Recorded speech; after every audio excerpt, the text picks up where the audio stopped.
한번 따라하실까요? 예루살렘으로 올라갈새, 예루살렘으로 올라갈새. 성경에 보면 수많은 지명들이 나옵니다. 사람의 이름도 나오지만 그 지역, 그 어떤 땅이든 아니면 그 어떤 도시든 아니면 들판이든 무슨 하다못해 바다든 호수든 산이든 지명이 나온단 말이죠. 그 지명에는 그냥 지나가지 않습니다. 그 지명에는 의미가 들어져 있습니다. 예를 들어서 나다나엘이 예수님을 보고 나사렛에서 무슨 선한 것이 나오겠느냐라고 말할 때 예수님이 나사렛 출신이라고 빌립이 말하자 나사렛라고 말했을 때 나사렛이라는 것은 빈민촌의 의미를 가지고 있습니다. 개천 같은 뜻이죠. 개천에서 무슨 용이 나오겠느냐, 그런 의미와 같습니다. 이처럼 나사렛이라고 하는 것은 하염없이 처참하고 빈민촌에 아주 가난하고 헐벗고 그저 아주 무명 소졸들이 살아가는 그런 것 같습니다. 그럼에도 불구하고 예수님을 부를 때 무슨 예수? 나사렛 예수. 나사렛을 붙이는 이유는 바로 예수님의 구원의 모습은 지극히 작은 자들, 잃어버린 자들, 죄인들, 낮은 자들을 찾아오시는 주님의 마음을 이름에 담은 것입니다. 그 성경 속에서 여러 가지 지명을 보면 또 베단이라는 곳이 있다죠. 베단이 혹시 아닙니까? 베단이? 그 베단이는 곳 아닙니까? 우습지 않은 거 아니죠? 베단이라고 하는 것은 예수님의 사역지는 예루살렘에서 사역을 하셨지만 항상 주무셨던 곳은 베다니 마을이었다. 그래서 마르다, 마리아, 나사로가 머물렀던 이 사람들이 예수님의 사역을 뒤에서 돌보았던, 나사로가 죽었을 때 내 친구 나사로가 잠들었다. 아주 밀접하게 예수님과 가까웠던, 그러나 예루살렘으로부터는 한참 떨어져 있는 가난한 사람들이었다는 것입니다. 그래서 여러분, 베다니 감리교회, 베다니 순복음교회, 베다니라고 하는 이름이 교회 이름으로 참 많이 있습니다. 눈물 나는 단어는 사마리아입니다. 한번 따라하실까요? 사마리아 어떻습니까? 같은 유대인임에도 불구하고 저 아시리아, 바벨론 이 포로 시대에 그 아시리아 끌려갔던 사람들은 그 여자들이, 유대 여자들이 아시리아 남자들하고 강제로 섞어 살게 만들었어요. 그래서 유대 민족이 아예 피를 없애려고, 그래서 혼혈아들이 많이 태어났습니다. 혼혈아들이. 그래서 그 혼혈아들이 고향으로 돌아왔지만, 어머니를 따라서 이스라엘로 유대 땅으로 돌아왔지만 유대 땅에서 받아줬을까요? 안 받아줬을까요? 받아주지를 않았습니다. 참 가슴 아픈 거죠. 나라가 망해서 포로로 끌려가서 정말 강제로 섞여 살게 만들어서 어쩔 수 없이 자식을 혼혈아를 낳았는데, 그 혼혈아를 내 새끼라고 들고 이스라엘로 데려왔더니 그 동네 사람들이 뭐라고 말하냐면 아유 저 지저분한 건, 개보다 못한 것들 하면서 들어오지 못하도록 돌을 집어 던짐으로 그 주위에서 자기들끼리 따로 몰려 사는 그 땅 이름이 뭐냐면 사마리아입니다. 유대인이라고 하는 사람들이요, 선민이라고 하면서 하나님을 잘 섬기는 그 선택된 백성이기는 하나 누구밖에 모르냐면 자기밖에 모르는, 자기가 제일 깨끗하고 제일 똑똑하고 내가 제일 신앙생활 제일 잘하고 기도도 내가 제일 많이 하고 헌신도 내가 제일 많이 하는, 이게 유대인들이에요. 자기들밖에 몰라. 그래서 다른 민족이나 심지어 같은 핏줄이지만 어쩔 수 없이 끌려가서 섞일 수밖에 없었던 그 사람들조차도 받아들이지 않았던 편협되고 독선적인 그 족속이 뭐냐? 이스라엘 족속이라는 것입니다. 그래서 사마리아라고 하는 것은 눈물 나는 것입니다. 그래서 성경에 보면 수가성 여인, 사마리아 여인, 그 내용을 알고 보면 사마리아 여인은 이 남자 저 남자를 만나서도 5명의 남자를 거쳤어도 누구도 거들떠 주지를 않았기 때문에 가정을 이룰 수가 없었던 가슴 아픈 눈물의 단어가 바로 사마리아 여인이에요. 예수님이 찾아가셔서 그에게 오늘날 너에게 구원이 있다, 네가 메시아를 만났다고 구원의 은총을 베풀었던 이유는 뭐냐? 사마리아도 예수님은 버리지 않았다. 한번 따라하실까요? 사마리아도 주님은 버리지 않으셨습니다. 사마리아 여인을, 사마리아를 버리지 않았다면 어느 민족, 어느 누구를 막론하고 하나님께서 우리를 안아주시겠다는 구원의 메시지가 담겨져 있다는 것입니다. 오늘은 그러면 예루살렘에 대해서 한번 생각해 보려고 합니다. 여러분 찬양을 부를 때도 새 예루살렘, 새 예루살렘, 예루살렘, 예루살렘, 지금도 성지에 가면 예루살렘이죠. 예루살렘에 대해서 우리가 정확한 영적인 의미를 가져야 되는데 예루살렘이라는 의미는 상당히 복잡합니다. 우리가 얼핏 생각하면 구약시대 예루살렘은 이스라엘의 수도가 유대성, 다윗성, 시온성, 그런 어떤 성이 있는 모습이 생각나며 그 다음에 성전이 생각이 나죠. 예루살렘 성전. 한번 찾아보겠습니다. 첫째로 구약시대 예루살렘의 모습은 어떤 모습인가? 사무엘하 5장 1절로 3절에 보면 이스라엘의 모든 지파가 헤브론이라고 하는 단어는 다윗이 다스렸던 수도와 같습니다. 헤브론에 이르러 다윗에게 나와 이르되 보소서 우리는 왕의 한 권력이다, 친척이다, 형제다, 가족이다.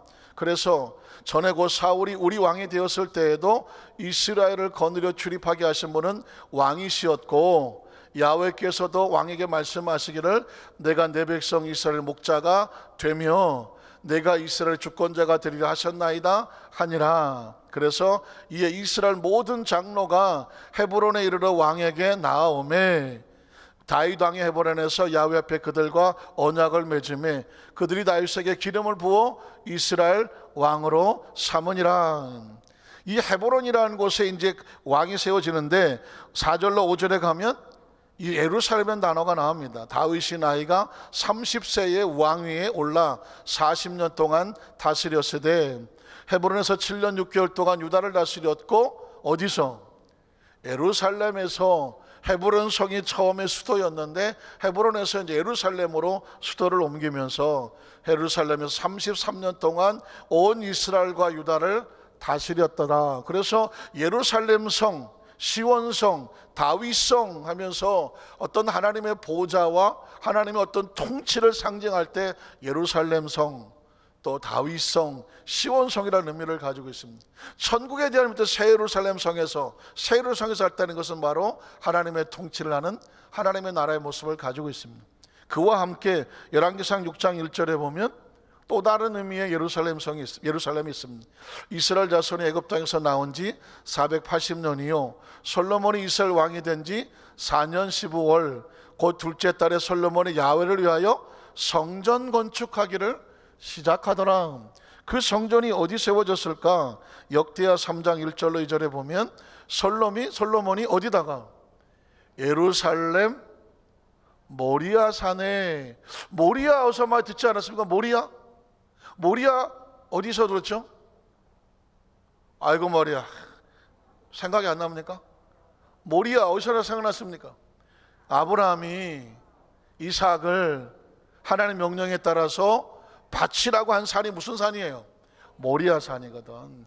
그 모리아 산은 하나님의 약속이 있는 곳이고 마치 이삭이 예수님처럼 왕에 드리는 제물로 드려지던 곳이었고 아브라함의 믿음의 신앙이 고백이 있었던 곳, 바로 그 땅이 바로 모리아 산이고 그 땅이 예루살렘 성이거든. 하나님은 바로 그 약속의 땅에다가 무엇을 세워라? 성전을 세우라. 그래서 야훼의 전 건축하기를 시작하니 그것은 전에 야훼께서 그의 아버지 다윗에게 나타나신 곳이고 여부스 사람 오르의 타작마당에 다윗이 정한 곳이라.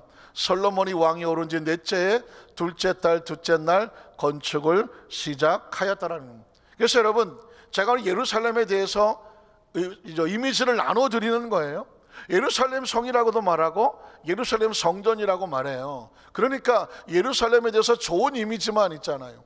그런데 두 번째로 오면 이 예루살렘과 예수님의 시대에 예루살렘은 어떤 의미로 또 예수님과 부딪히는가, 어떤 의미가 있는 걸 봐야 됩니다. 그런 구약의 전통이 있었고 신앙이 있었고 예식이 있었고 계명이 있었고 성전이 있었던 그런 예루살렘인데 예수님의 시대에 와서는 전혀 다른 모습으로 예수님의 사역과 부딪히게 됩니다. 마태복음 15장 1절에 보면은, 마태복음 15장 1절, 그때에 바리새인과 서기관들이 어디서부터 나와서 예루살렘으로부터 예수께 나왔다. 여기서 말하는 바리새인과 서기관, 여러분 많이 들어보셨겠죠. 그러나 제가 그동안 끊임없이 수요예배 때라든가 금요철회 때든가 율법과 복음에 대해서 얘기할 때마다 반드시 나오는 단어가 바로 바리새인, 서기관, 사두개인, 이런 사람들인데, 이 사람들은 종교적으로는 따라갈 수 없을 정도로 아주 종교 생활을 잘하는 사람들. 일주일에 2번씩 금식을 하고 늘 기도를 하는 척 하시고, 옷에는 그 신명기에 써 있는 것처럼 옷에다가 아주 성경을, 율법을, 계명을 적어서 입고 다니고, 그리고 이런 성냥갑에다가 말씀을 써서 이마에 붙이고 손목에 맺히고 문지방에 천장에, 하여튼 잘 때든지 일어날 때든지 눈만 뜨면 그냥 말씀이 보이도록 그냥 말씀 속에 사는 사람, 그게 서기가 아니고 바리새인이고 율법사들입니다. 문제는 뭐냐면, 이러다가 보니까 나보다 성경 많이 읽어본 놈 나오라 그래. 나보다 일주일에 2번 이상 금식하는 거 나오라 그래. 나보다 기도 많이 하는 사람 나오라고 그래. 자신이 종교적으로 열심히 있다가 보니 그러지 못한 사람들을 볼 때마다 어떻게 말하겠어요? 아유, 저 지지리도 못한 놈, 아유, 저거 기도도 안 한 놈, 저거는 그냥 말씀대로 계명도 못 지키는 놈, 저거는 또 뭐야. 계속해서 판단만 나가는. 제가 그러지 않았습니까?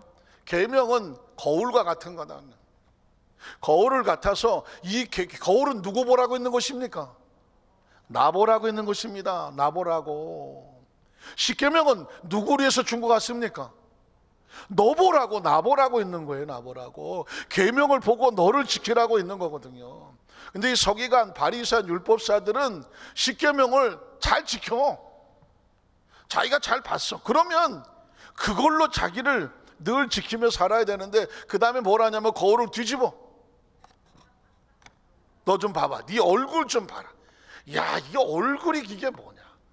너 저 머리 꼬라지가 이게 뭐냐? 아이고. 이 거울을 들고 다니면서 다른 사람들의 얼굴을 다 보이면서 이 판단 저 판단하면서 칼질하고 난도질을 하는 사람이에요. 그러니까 이 세상에서 누가 제일 의로워? 내가 제일 어려워. 서기관, 바리새인, 율법사. 그래서 항상 나가면 지자랑만 하는 거예요. 너 성경 몇 장 읽었어? 너 계명 몇 거 다 지켰어? 너 몇 번 며칠 금식했어? 너 몇 시간 기도했어? 너 얼마나 예물 드렸어? 너 그동안 전도 얼마 했어? 다 좋은 거 잘합니다. 잘해요. 잘하는데 그걸 자기의 의로 삼는 순간 하나님의 마음은 없는 것입니다. 이 세상 어느 누구도 자기의 의로 천국을 갈 사람은 없습니다. 자기의 공로로 다른 사람들 위해 설 사람은 없습니다. 그런데 안타깝지만 바리새인과 서기관과 율법사들, 아니 유대인들이 그렇게 가르쳤어. 다 의식이 그렇게 바뀌었어. 그래서 우리끼리 똘똘 뭉쳐야 되고, 저 사마리아, 저 피 섞인 잡종들, 저 이방인들, 개 같은 것들, 우리끼리만 뭉쳐. 이게 이스라엘 백성들의 신앙의, 유대교의 지금도 가지고 있는 유대교입니다. 하나님이 볼 때 이 백성을 내가 어떻게 선택을 했는데, 그곳에서 아브라함이 나왔고, 그곳에서 이삭이 나왔고, 그곳에서 솔로몬이 나왔고, 다윗이 나왔고, 선지자들이 나왔고, 그곳에서 세례 요한이 나왔고, 예수님도 유대인이거든. 그런데 이 백성이 하나님의 사랑과 은혜와 용서는 전혀 없이 서로 피차에 판단하고 정죄하고, 지가 잘나냐 내가 잘나냐 이거 아니, 하나님이 견디다 못해서 그냥 하늘에서 뛰쳐내려 오신 것입니다. 내려올 때 나사렛 예수라고 말했지만 왕으로 온 것이 아니라 가장 낮은 말구유의 목수의 아들로. 저 나사렛에 무슨 선한 것이 나오겠느냐? 가장 천한 땅에, 그것도 동정녀의 몸에. 온갖 소문거리, 가십거리, 천대거리가 가득한 그 몸으로 예수님이 메시지를 삼아 내려오신 것입니다. 천하보다 소중한 가장 지극히 높으신 이가 자신이 가장 자신을 낮춰서, 그걸 그리스도의 비하라고 말하는데, 자기를 낮춰서 죄인의 모습으로 다가오셔서 나는 의인을 구하러 온 것이 아니라 죄인을 구하러 왔다고 하시는 게, 그게 그리스도의 복음이라는 것입니다.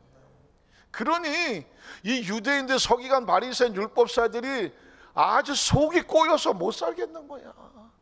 아니 이게 나이가 의로워서, 어유 서기관님, 바리새인님, 사두개인님, 어쩌면 이렇게 의로우세요? 우리는 발뒤꿈치도 못 쫓아가요. 자기들을 존경하고 따라와야 되는데, 그러면 쫓는 데마다 야 너는 이 맛에 살아야 되는데, 너 똑바로 해, 어?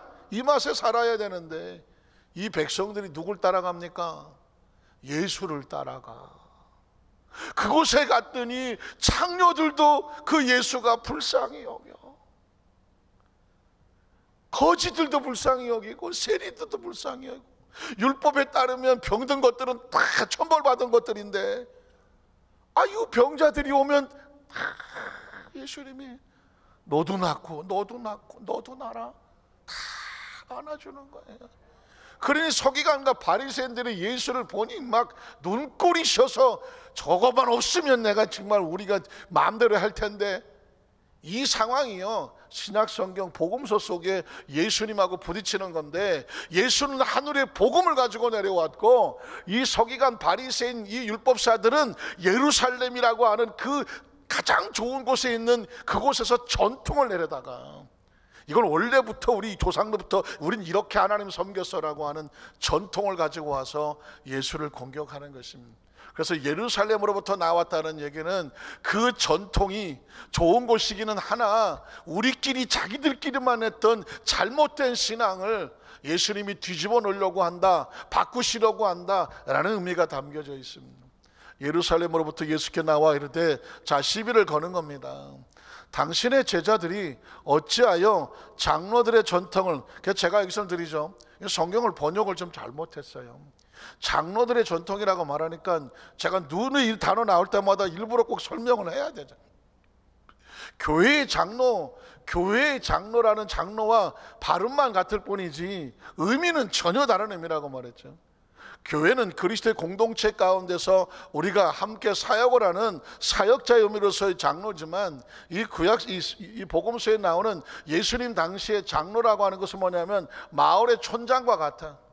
마을의 촌장과 같아서 나이가 지긋하여 백성들의 존경을 받으며 그 그 마을 지역을 다스리는 사람들이거든요. 그러니까 그 지역의 대표들과 같아요. 그런 사람 대표들이 와서 정해놓은 어떤 관습이 전통이라는 것입니다. 그런데 예수님의 제자들이 그 전통을 안 지켰다라고 말하는 것입니다. 뭘 안 지켰나 봤더니 떡 먹을 때에 손을 씻지 않았다라는 거죠. 코로나가 있었나? 떡 먹을 때 손을 씻지 않는 걸 본 것 같아요. 그러면서 예수님 당신의 제자들이 떡 먹을 때 손을 안 씻어. 우리 지역의 전통은 꼭 손을 씻어야 되는데 왜 안 씻었느냐라고 말하는 것입니다. 그랬더니 그 다음 절에 보니까 대답하여 이르시되, 너희는 어찌하여, 그러면 너희는 어찌하여 너희가 그렇게 끔찍히 여기는 전통으로 하나님의 계명을 범하느냐, 역설적으로 묻는 것입니다. 자, 그 다음 절은 볼까요? 전투하는 자, 외식하는 자들아, 자 보십시오. 외식이라면 여기서 중요한 단어가 외식인데, 그 전에 제가 설명을 좀 할게요. 이 사람들이 뭐라고 말했냐면, 어떤 물질을 부모님한테 드려야 돼요. 부모님 앞에 드려야 되는데 드리기 싫어. 너무 많아. 100만 원을 드려야 되는데 100만 원 너무 많아. 그래갖고 한 10만 원만 감사 예물로 하나님께 드려. 10만 원만. 그런 다음에 왜 너희 부모에게 100만 원을 드리지 않느냐 했더니, 나는 하나님께 먼저 드렸어. 그렇기 때문에 하나님이 우선이기 때문에 부모님한테는 안 드려도 돼요. 이렇게 했다는 것입니다. 그러면 사람들이 뭐라고 말하냐면, 하나님께 드렸어. 그럼 뭐 부모님은 안 드려야 되겠네. 이게 전통인 거예요. 그러니까 진짜 하나님께 드린 예물이 아니라 그 부모에게 드리는 것이 아까워서 하나님 앞에 찔끔 드려놓고 남들이 물어볼 때는 난 하나님께 드렸어. 이게 전통이라는 것입니다. 그러면 계명에 뭐라고 말했습니까? 내 부모를 전심으로 존경해야 돼. 그런데 하나님께 드렸다는 형식을 갖추면서 부모에게 전심하지 않았다면 너는 그러면 그 전통으로 하나님의 계명을 왜 안 지키느냐? 라고 그들의 속에 잘못된 것을 끄집어낸 것입니다. 그래서 형식은 좋으나 마음은 없는 것을 뭐라고 말하냐면 외식이라고 말하죠. 아까 그 다음 절 한번 봤어요. 외식하는 자들아. 이것도 잘못 알았고 어떤 성도님 저한테 목사님 이분들은 바깥에서 식사를 많이 했나 봐요. 왜 그래? 외식? 이거 외식이 그 외식이 아니라 형식은 있으나 마음이 없어갖고 포장한 것. 여러분 이 외식이라는 단어를 꼭 기억하셔야 됩니다. 신앙생활, 제가 왜 강단에서 끊임없이 외치는 정말 이 복음의 어떤 그 진수를 끄집어내려고 하냐면 저와 여러분의 신앙생활을 이제 천국 갈 때까지 해야 되잖아요. 초신자가 문제가 아니야. 신앙생활을 오래 하다가 보면 요령이 생겨. 눈치가 생긴다니까. 이게 적당히 해도 잘하는 척 할 수 있는 기술이 생긴다니까. 기술이 생겨요. 굳이 뭐 내가 뭘 어떻게 하지 않아도 이제는 뭐 짬밥이 생겨갖고 뭘 그렇게 예를 들면 뭐 봉사 하나를 하려도 옛날 같으면 한 주 내내 그냥 내가 이걸 어떻게 이렇게 하는데 이게 짬밥이 늘어나면 주일 아침 뭐 늘 하던 건데 뭐 감동이나 감격이나 이런 건 사라지고 요령과 기술만 늘어. 신앙은 어떤 경우에도 심장이 떨리지 아니하면 외식이야. 심장이 떨리지 아니하면 그건 형식이라고요. 찬양을 하는데 심장이 안 떨려? 그건 기술이요. 기도를 하는데 심장이 안 떨려? 그건 암송이야, 주문이야. 예배를 드리는데 심장이 안 떨려? 그냥 강의야. 그거는 출석한 거야, 출석. 교회는 출석하는 게 아니에요. 교회는 하나님과 터치하는 거예요. 제가 이 이야기를 드리는 이유는 이건 우리가 살기 위해서, 외식하지 않기 위해서, 우리가 절대로 그렇게 하지 않기 위해서. 신앙생활은요 30년 300년 해도 외식하면 꽝이야. 외식하면 꽝이야. 서기관 바리새인 율법사 욕할 수 없어요. 예수님이 그랬습니다. 너희가 서기관과 바리새인인데 의인은 본받아라. 의인은 그들만큼 의롭지 아니하면 천국도 못 간다 그랬어요. 그러나 형식도 중요해. 그러나 거기에 마음을 마음만 드리라고 그랬으니까 난 마음만 바칩니다. 형식이 없는 마음은 마음도 아니야 또. 그러니까 신앙은 뭐냐, 최선을 다해서 하나님 앞에 내 마음이 증명이 돼야 되는 거죠. 예수님께서, 여러분 나중에 마태복음 24장 한번 읽어보세요. 외식하는 자들아 화 있을진저. 예수님이 분노와 진노와 심판을 쏟을 때 다 외식하는 사람이야. 집에서 드셔. 외식은 형식이야, 형식. 외식하는 자들아 이사야가 너에게 관하여 잘 예언하였도다 일렀을 때, 이미 이사야 시대에 이런 신앙인들이 나올 거라고 예언을 했어요. 이 백성이 입술로는 나를 공경하되 마음은 내게서 멀도다. 여러분 가슴 철렁하지 않습니까?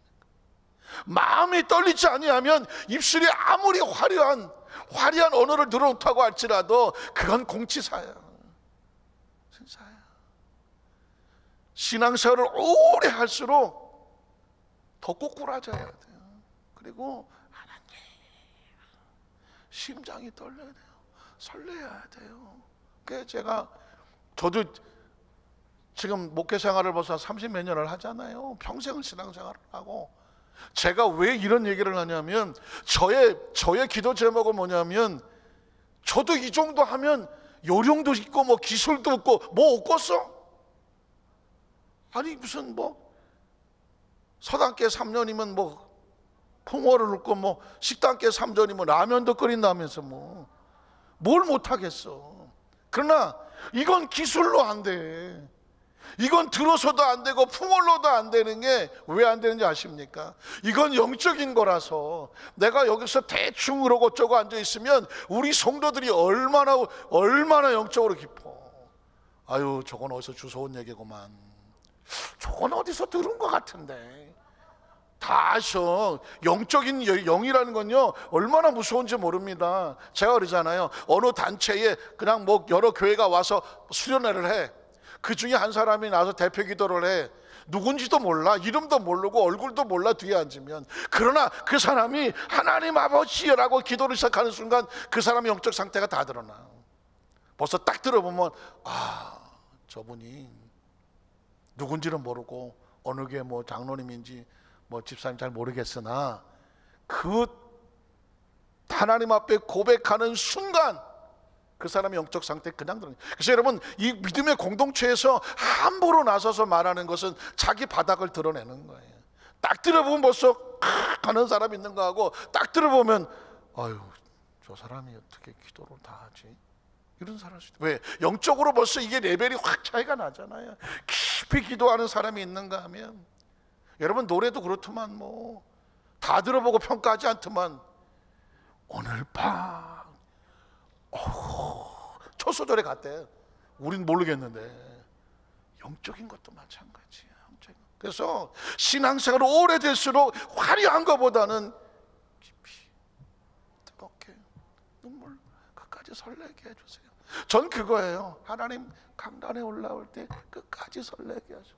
기도할 때 끝까지 설레게, 찬송할 때도 끝까지 설레게 해주고요. 나이를 들어서 80, 90, 뭐 100살이 될지 모르겠지만 세월이 지나가더라도 그 세월 속에서 내가 이 정도 나이가 됐으니가 아니라 하나님 더 모르겠어요. 더 어린아이 같아요. 나 같은 것은 하나님 그 은혜 앞에 굴어야 돼. 어디 무슨 화려한 대형 집회에 가서 어떤 목사님 말씀을 드리면 은혜가 이게 중요한 게 아니에요. 어디서 흘러나오는 그 찬양 하나에, 아침에 했던 말씀 하나에 그냥 내 영이 꼬꾸라서 통곡하며 하나님 찬양하고 해야 돼. 그게 진실된 신앙이에요. 지금 이 시대에는 새로운 게 필요해. 형식도 필요 없고 숫자도 필요 없고 기술도 필요 없고 데코레이션도 필요 없어. 무슨 뭐 어떤 다양하게 필요하잖아. 원색적으로 그냥 생명 드리고 생명 살아나는 생명 복음이 필요한 거죠. 예수님께서 거의 복음서는요, 예수님께서 이 예루살렘에 있던 전통의 서기관, 바리새인, 율법사 이 사람들하고 끊임없이 충돌합니다. 끊임없이 충돌합니다. 나중에 이 사람들이 예수를 죽이려고 몸부림을 치고 결국 이 사람들 손에 예수가 기꺼이 자기 목숨 내어주고 십자가에 달립니다. 그래서 적어도 그리스도인들이 이 바리새인, 서기관, 율법사들을 왜 예수님께서 저들을 그렇게 미워하셨는가? 예수님 미워하고 용서 안 할 사람이 없지만 이 외식하는 자들에 대해서는 거친 단어를 쏟아붓고 예수님께서 막 심판을 칼날을 날으셨다면, 이게 이후로도 하나님 앞에 그리스도인들은, 하나님 백성은 누구를 막론하고 뭐 하면 안 돼? 외식하면 안 돼. 포장하면 안 돼. 그럴듯하게 하면 안 돼. 그냥 조금 모질라도, 조금 못 갖춰도 진실하게 해야 돼요. 특히 신앙생활을 더 오래 했을수록, 교회 생활 더 오래 했을수록 어린아이 같이, 어린아이. 오죽하면 예수님 그러잖아요. 천국은 어떻게 간다고 그래요? 어린아이 같아야 가요. 목이 빳빳하면 못 가는 곳이. 이스라엘 백성을 향하여 예수 하나님께서 무슨 뭐런 별명을 붙였습니까? 이 백성은 목이 고든 백성이라. 지 혼자 잘나갖고 뻣뻣해갖고. 하나님이 그렇게 얘기해. 이 백성은 목이 고든 백성이다. 그 이야기는 뭐냐면 자신의 은혜에 감사할 줄을 모르고 판단하고 정죄하고 우리들만 하나님 백성이라고 다른 사람의 용납을 안 하는 거예요. 그래서 예수님께서 오셔서 그 벽을 다 허는 거예요. 다 벽을 다 헐고 누구든지 온전히 하나님 안으로 돌아와라. 그래서 예수님이 이 벽을 걸어가는 모습이 그렇게 못마땅해 해서 이 바리새인과 서기관들은 예수를 죽이려고 했던 것입니다. 이 백성이 입술로는 나를 공경하되 마음은 내게서 멀거든. 여러분 어디 있습니까? 마음이 어디쯤 가 있습니까? 항상 끊임없이 내 마음은 하나님과 얼마나 가까운가 생각을 하셔야 돼요. 그 다음 절 보면 사람의 계명으로 교훈을 삼아 가르치니 나를 헛되이 경배. 사랑의 계명이 아닌 사람의 계명으로 가르치고 앉아서 형식만 늘게 하고 요령만 늘게 하고 겉에 눈속임만 하고 포장만 하고 하니 나를 어떻게 경배해요? 헛되이 경배. 경배인데 마음이 없으니까 헛된 경배를 하고. 제가 그러잖아요. 신앙생활 막판에 뚜껑 열어봐야 돼. 막판에 뚜껑 열어봐야 된다니까요. 마지막에 가봐야 돼. 어제까지 잘하다가 오늘 무너지면 다 무너지는 거예요. 그래서 끝까지입니다. 끝까지. 반대로 아무리 지금 막말로 개망난이 같고 엉망진창 같으나 예수님이 포기하지 않는 이유는 뭐냐면 끝까지 가보자. 저게 진짜인지 가짜인지 비록 힘들고 낙심하고 좌절해서 갈팡질팡하지만 그가 마치 베드로처럼 돌이켜 들어오고 말처럼 돌이켜 들어와서 마지막에 내가 나와 함께 우편에 앉으리라 라고 말할 수 있는 마지막 강도 같을 수도 있어요. 그러니까 우리는 마지막까지 포기하지를 않는 거죠.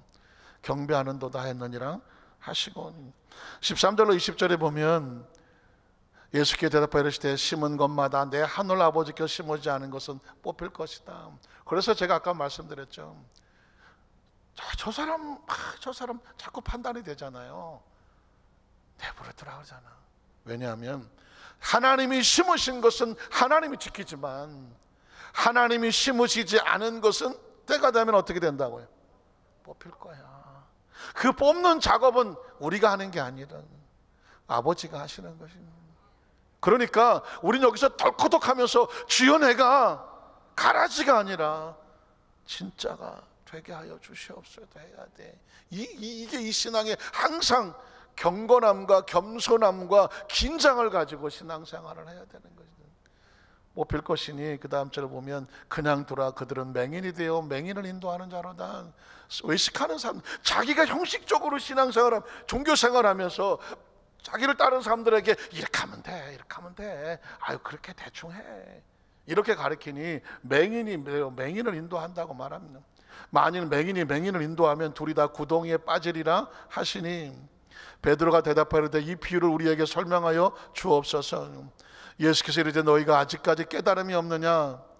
입으로 들어가는 모든 것은 배로 들어가서 뒤로 내버려진 줄을 알지 못하느냐?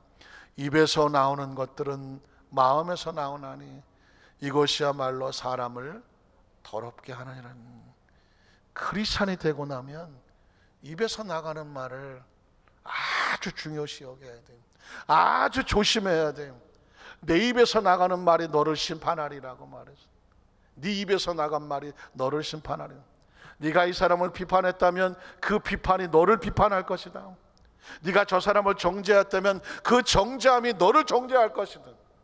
그래서 크리스찬은 비판하고 정죄할 권한이 없어. 자격도 없어. 누가 누구를 정죄하고 심판하겠습니까? 왜냐하면 예수님 우리를 비판하지 않았어. 예수는 우리를 정죄하지 않았어. 그래, 안아주고 품어주고 다시 기회를 줬어. 그분이 우리를 정죄하고 심판하지 않았어. 그런데 우리가 누구를 정죄하고 심판을 하겠습니까? 그래서 입으로 나오는 말은 아주 중요한 것입니다. 그 입에서 나오는 말이 잘못된 것이 어떻게 된다? 더럽게 한다고 말합니다. 내 입에서 나가는 말이 나를 더럽게 한다는 것입니다.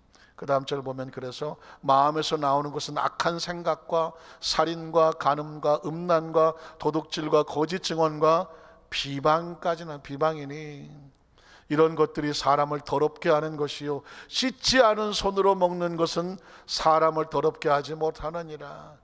안 씻고 먹었다고 떠들지 말고 네 속에서 나오는 그 시커먼 마음부터 고쳐라. 그게 예수님께서 서기관과 바리새인과 율법사들이 하는 것입니다. 누군가를 해서 비판하고 싶거든 아이 정말 절대로 해. 그러면 그렇게 판단하고 나오는 네 마음이 더 더럽다는 거죠. 이해가 가십니까? 누군가 잘못을 했어. 그 잘못을 평가하고 뭐라고 얘기를 하게 되면, 그래 그 사람은 그 잘못이 그냥 그것을 끝날지 모르지만 그것을 판단하고 정죄하고 입술로 그걸 공격하는 네 마음은 더 시커먼 놈, 네가 더 무서운 놈이다, 그 얘기를 하시는 것입니다. 서기관과 바리새인과 율법사를 향하여 예수님께서는 공격을 하셨습니다.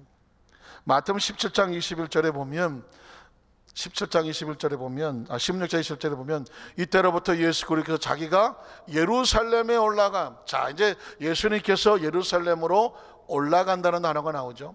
아까 구약시대 예루살렘은 성이었고 하나님의 보좌의 의미가 있었고 성전이었습니다. 그런데 이 성전의 신앙이 내려오면서 우리끼리만 아는 잘못된 율법으로 꽁꽁 묶여 있었습니다.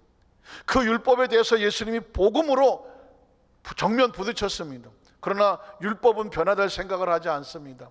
예수님이 선택하신 것은 뭐냐면 그 예루살렘의 율법의 전통에 내가 제물이 돼서 거기 가서 죽어주겠다는 것입니다. 사랑의 마지막 한계인 내 생명을 내려놓겠다는 것입니다. 예루살렘으로 올라간다는 것은 뭐냐면 복음의 사명을 위해서 내 생명을 내려놓겠다라는 의미가 있습니다. 이제 예루살렘은 전혀 다른 의미가 됐죠. 누군가 예루살렘으로 올라간다고 하면 그 딱딱한 율법을 변화시키기 위해서 내가 제물이 되어 사랑으로 그들을 안겠다는 의미와 같습니다. 자, 예루살렘에 올라가 장로들과 대장들과 서기관들에게 많은 고난을 받고 죽임을 당하고, 예수님은 맞아 죽는 것이 아니라 스스로 내어주는 것이죠. 희생이 어떤 것인지, 사랑이 어떤 것인지, 하나님의 은혜가 어떤 것인지, 자기를 정죄하고 비판하고 손가락질하는 그곳을 향하여 복음의 길을 가지고 안고 가는 예수님. 십자가는 그런 것입니다. 사명은 그런 것입니다. 전도는 그런 것입니다. 선교는 그런 것입니다. 은혜는 그런 것입니다. 신앙은 그런 것이고요, 천국은 그런 것입니다. 안고 가는 것입니다. 그 영혼을 불쌍히 여기며 안고 가는 것입니다. 예수님께서 죽임을 당할 것을 예언하시고 제3일에 살아나야 할 것을 제자들에게 비로소 나타내시니 베드로가 예수를 붙들고 항변하여, 제가 말씀드린 적 있죠. 여기서 말하는 항변은 언어에 보면 멱살을 붙잡고 흔들었다는 것입니다. 베드로는 아직 율법과 복음사에 왔다 갔다 하는 것입니다. 그리고 자기는 이 예수를 따르면서 한자리 하려고 배도 다 내려놓고 옛날 직업 어부도 다 내려놓고 예수를 따라서 율법에 따르면 뭔가 한자리를 해야 되는데 예수님께서 맞아 죽겠다고 하니까 자기가 그동안 따랐던 게 뭐가 됩니까? 물거품이 될 것 같으니까는 예수의 멱살을 붙잡고라도 절대로 그렇게 하면 안 된다고. 이 예수를 따라다니는 식구가 지금 몇 명이냐고. 지금 당신 따라다니면서 당신 잘 돼야 우리가 좀 한자리 해 먹을 건데 죽으면 어떡하냐고. 이게 지금 베드로의 불완전한 모습입니다. 그때 예수님께서 주여 그리 마옵소서, 이 일이 결코 주께 미치지 아니하리다. 그러자 그 다음 절에 예수께서 돌이키시며 베드로에게 이르시되 사탄아. 하나님의 일을 방해하는 것은 사탄입니다. 하나님의 일을 비방하는 것은 사탄입니다. 하나님의 일을 반대하는 것은 사탄입니다. 심지어 베드로라고 할지라도 예수님의 그 십자가의 사역, 복음으로 율법을 덮으러 오셔서 변화시키러 오셨는데 그거 안 된다고 말하자 예수님은 정색한 말합니다. 사탄아, 내 뒤로 물러가라. 너는 나를 넘어지게 하는 자로다. 내가 하나님의 일을 생각하지 않냐고 사람의 일을 생각. 하나님의 일은 뭘까요? 사랑과 용서와 은혜와 긍휼로, 그리고 섬김과 은총으로 그 영혼을 건져내는 것이 하나님의 일입니다. 종교적으로 아무리 그럴듯해도 사람 살리는 건 아니면 그건 사람의 일입니다. 그거는 하나님의 일과 전혀 상관이 없는 자기 만족일 뿐입니다. 자기 명예일 뿐입니다. 하나님의 일을 생각하지 아니하고 사람의 일을 생각하는도다. 그 다음 절 보면 예수께서 제자들에게 이르시되 누구든지 나를 따라오려거든, 그래서 나온 말이 없는 자기를 부인하고. 내 생각이 없어요. 내 의의가 전혀 없습니다. 내 공로가 없습니다. 내 연조가 없습니다. 내 경력이 없습니다. 내 화려함이 없습니다. 자기 십자가를 지고 나를 따를 것입니다. 십자가가 뭘까요? 내가 짊어져야 될, 내가 짊어지고 가야 될 무게를 느끼는 것을 십자가라고 말하는 거예요. 나를 따를 것이니라. 누구든지 제 목숨을 구원하고자 하면 잃을 것이요 누구든지 나를 위하여 제 목숨을 잃으면 찾으리라. 사람이 만일 온 천하를 얻고도 제 목숨을 잃으면 무엇이 유익하리요? 사람이 무엇을 주고 제 목숨과 바꾸겠느냐? 인자가 아버지의 영광으로 그 천사들과 함께 오리니 그때에 각 사람이 행한 대로 어떻게 하리라? 갚으리라 라고 말했습니다. 신앙생활을 잘 해야 된다고 말하는 이유는 형식에 빠지지 말고 외식에 빠지지 말고 사람의 박수에 빠지지 말고 사람의 높여주는 인기와 어떤 칭송에 빠지지 말고 내 어깨의 견장에 빠지지 말고 경륜에 빠지지 말고 진짜 신앙의 고수는 어린아이같이 순수한 것입니다. 어린아이같이 순수, 따뜻하고 부드럽고 포용하고 넉넉하고 지혜를 말해도 하나님의 지혜로 말하고 사람을 봐줄 때도 은혜로 봐주고 복음으로 봐주고 수많은 단점이 있어도 장점을 바라보면서 격려해 주면서 나를 만남으로 인해서 그 사람에게 살 희망을 주는 사람이 신앙의 고수가 되고 예수를 닮은 사람입니다. 그럼 마지막 세 번째로 넘어가겠습니다. 중간 생략하고요. 세 번째로 사명자와 예루살렘. 그러면 우리에게는 예루살렘을 어떻게 생각해야 되느냐? 누가복음 24장 48절 49절에 보면 이제 예수님은 새로운 예루살렘에 대한 정의를 내어주십니다. 너희는 이 모든 일의 증인이라. 볼지어다 내가 내 아버지께서 약속하신 것을 너희에게 보내리니 너희는 위로부터 능력으로 입혀질 때까지 이 성에 머물라 하시니라. 위로부터 능력으로 입혀질 때까지 이 성이 무슨 성일까요? 예루살렘 성입니다. 이제는 예수님께서 새롭게 십자가의 보혈로 정결케 하셔서 복음이 전파져야 될 출발점이 예루살렘 성이 되었습니다. 사도행 1장 4절 5절에 보면 그래서 사도와 함께 모이사 그들의 분부하여 이르시되 예루살렘을 떠나지 말고 내게서 들은 바 아버지께서 약속하신 것을 기다려라. 요한은 물로 침례를 베풀사 너희는 몇 날이 못되어 성령으로 침례를 받으리라 하셨느니라. 능력을 받고 사명을 감당하는데 능력 받는 곳이 어디냐? 예루살렘 성이 된 것입니다. 율법이 아닌 복음이 점령하고 어떤 전통이 아닌 십자가의 은혜가 출발하는 것이 바로 예루살렘 성인 것입니다. 사도행 1장 6절로 8절에 보면 이제 이 예루살렘 성에 대한 목적이 나오죠. 또 대상이 나와요. 그들이 모였을 때 예수께서 여쭈어 이르되 주께서 이스라엘 나라를 복하심이 이때이니까 아니 이르시되 때와 시기는 아버지께서 자기 권한에 주셨으니 너희가 알 바가 아니요 오직 성령이 너희에게 임하시면 너희가 권능을 받고 예루살렘 이제 복음의 출발이죠. 온 유대와 사마리아와 땅 끝까지 이르러서 내 증인이 되리라 하시니라 그랬습니다. 자, 사도행전 21장으로 넘어갈게요. 자, 그래서 이 백그라운드를 알아야 바울의 이야기가 생각이 납니다.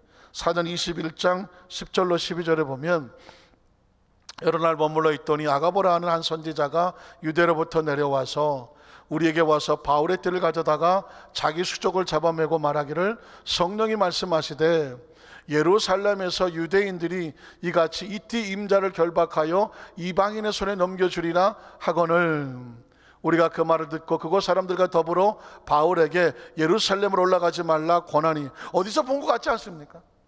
예수님이 예루살렘에 그 장로들과 서기관들과 율법사들에게 많은 고초를 받고 죽임을 당한다. 그랬더니 베드로가 뭐라고 말했습니까? 가지 마시옵소서라고 말하지 않았습니까?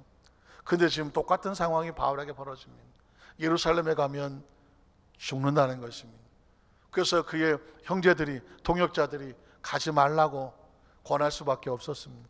자, 그랬더니 13절로 16절에 보면 바울이 대답하되 여러분이 어찌하여 울어 내 마음을 상하게 하느냐.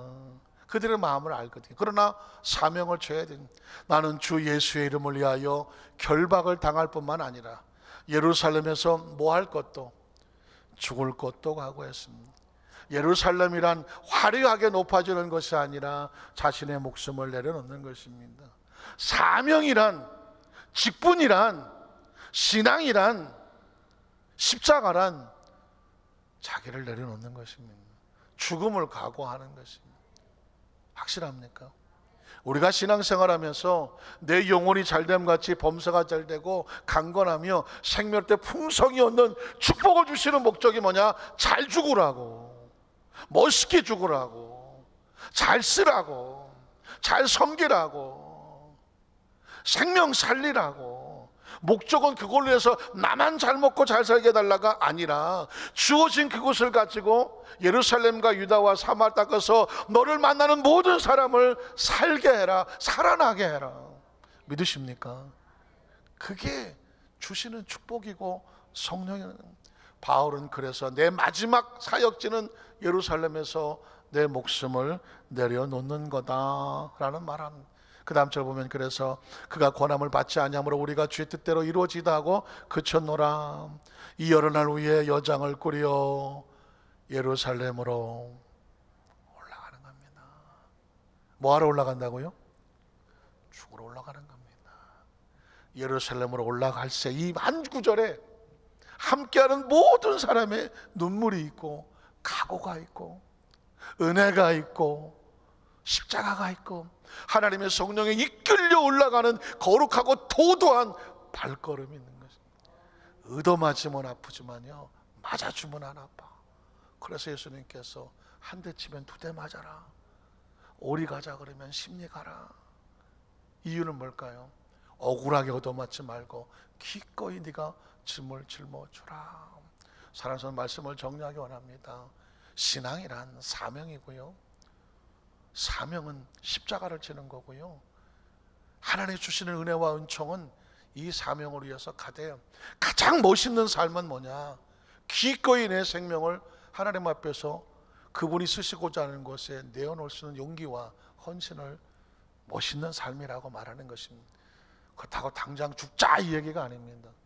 하나님 맡겨진 각자 사명 속에서 내가 십자가를 지는 그 모습을 가지고 교구에서, 지역에서, 구역에서, 기관에서 서로 섬겨주며 그것을 하나님 나라로 잘 왕성하게 발전시켜 나가기 위해서 나의 것을 내려놓고 헌신하는 삶, 그게 십자가의 삶이고 예루살렘으로 올라가는 삶입니다. 기도하겠습니다. 하나님 아버지,